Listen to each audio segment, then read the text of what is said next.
Coping with COVID-19, brought to you by Guardian Group. Live easy.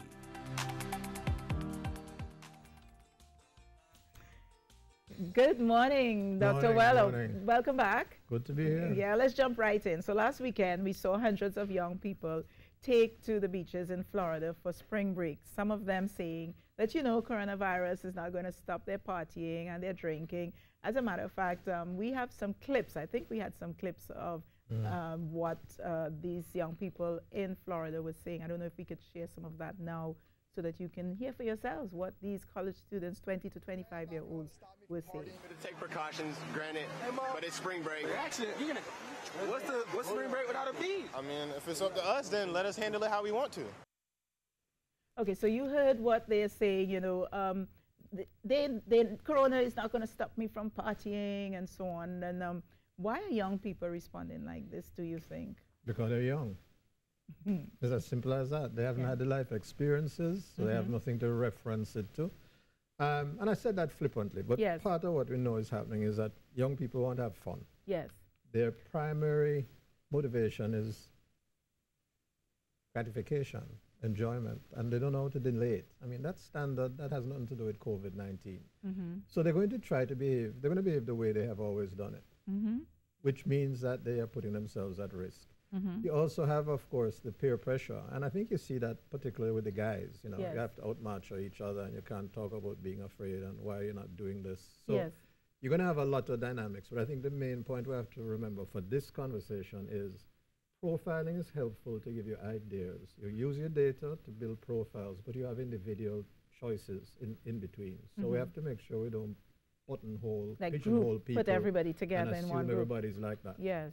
But it's an important conversation because we have to base our interventions on data. And data we get from people about how they think, how they feel, and how they act. But it's interesting that you say that because some studies are saying it's the millennials and it's the Gen Zs. It's the young people, let's say 40 and under, 35, you know, to include that millennial group. But there are some millennials, particularly here in Trinidad and Tobago. So I put this post out last night, and the millennials were saying, no, we are the ones who are taking it seriously. It's the younger ones, and we know what's going on. We're being responsible. But then yet you look at some of the videos that we're seeing, and it's the age group. So as you say, you can't really lump everybody into the same group. No, you can't. And we have to also look at what are the behaviors that people are engaging in. The ones who are engaging in really social liming just for fun are probably going to be the younger ones. The ones who are out and probably out because they have activities and things they need to do. Yes. Those are probably more of the millennials. So you're going to have different motivations for the behaviors, which are very important to understand, because if you're going to design messaging to target the behavior, you have to understand the motivation for the behavior in order to link it directly to that So what are some of these motivators, or what's the motivation behind some of the behaviors that we're seeing? Well, fun and enjoyment, the need for affiliation, the need for social contact, those are all normal and we all need them.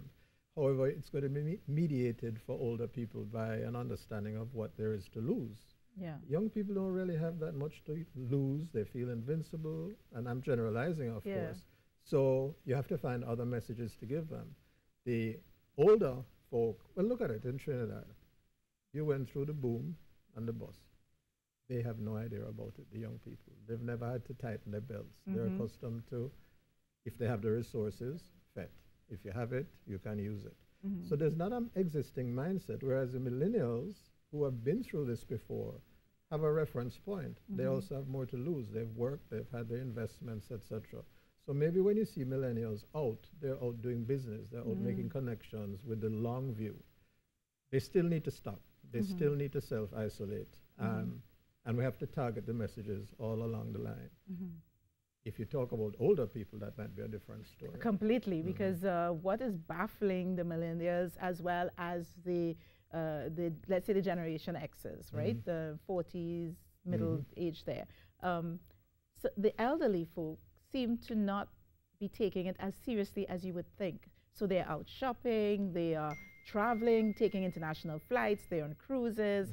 You know, they're asking, is it really this serious? Why do we need to isolate, you know? What would explain a behavior like that?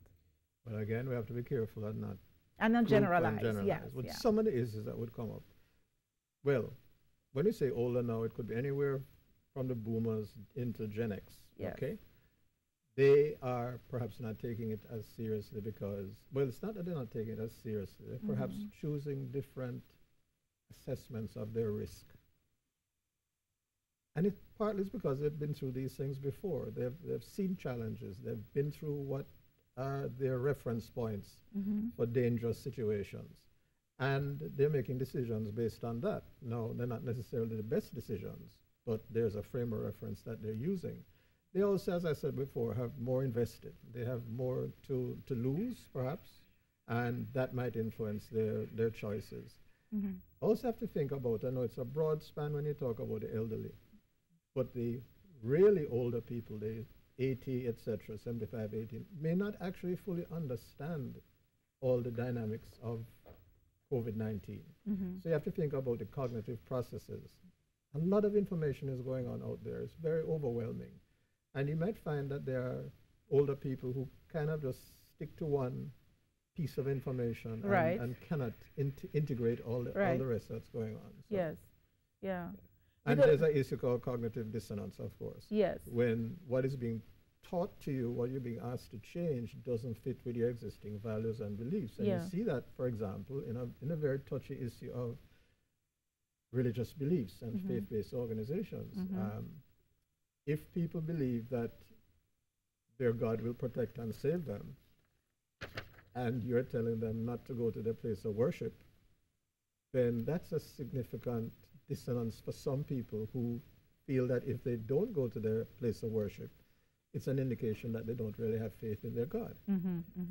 You'll find that belief all across the generations, and I'm sure it operates not only with the baby boomers, but right through the Gen X, Y, right down to the Z.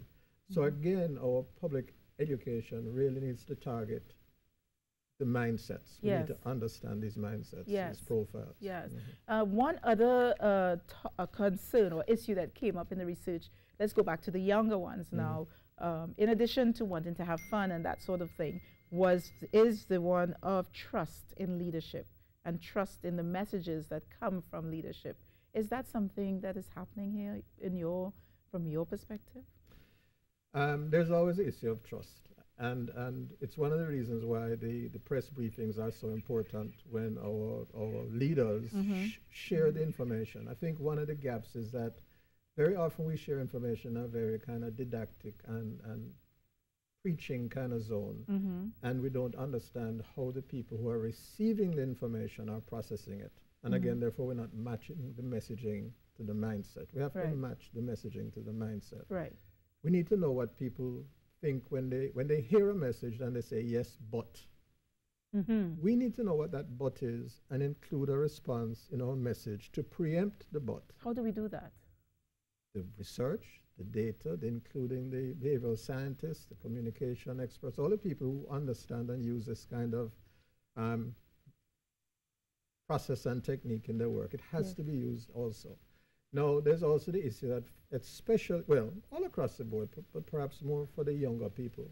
Too many messengers, too many influentials, information coming from them all over the place. I mean, I was going to ask you about that because some countries are using the social media influencers, they're using the celebrities, there's just so many messages coming in.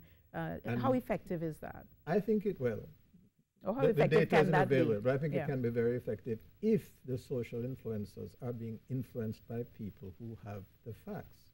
And this is why, unfortunately, the ball keeps coming back to the state, to the government, to the major organizations to ensure that they have the information, they're disseminating it, and they're not just disseminating the facts, they're dealing with the yes buts. Because we need to know what alternate information is being shared so we can then respond and preempt any inappropriate behaviors or decisions based on those inaccurate that inaccurate information. We are going to be continuing this just as Dr. Wheeler is with us every Tuesday. Dr. Weller is going to be with us every Wednesday because this conversation cannot be ventilated in just 15 minutes. However, in terms of the messages, how can we now move forward in terms of all the messages that you said? It's multiple messages, a bit overwhelming.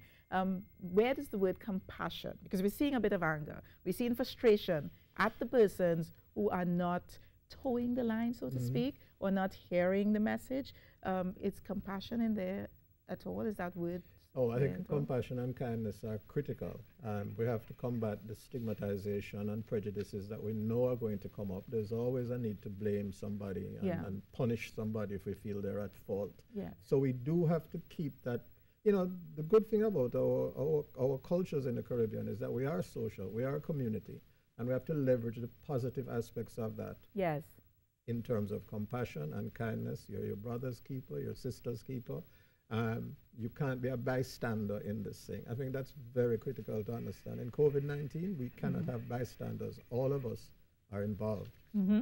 Not easy, but that's just the way it has to be. All right. Well, Dr. Peter Weller, with your help, community clinical psychologist, we're going to get through this, right? We're going to have the experts on here every morning coping with COVID to help you get through this. All right. So thank you very much, Guardian Group, for this segment, Coping with COVID, which we bring to you every morning.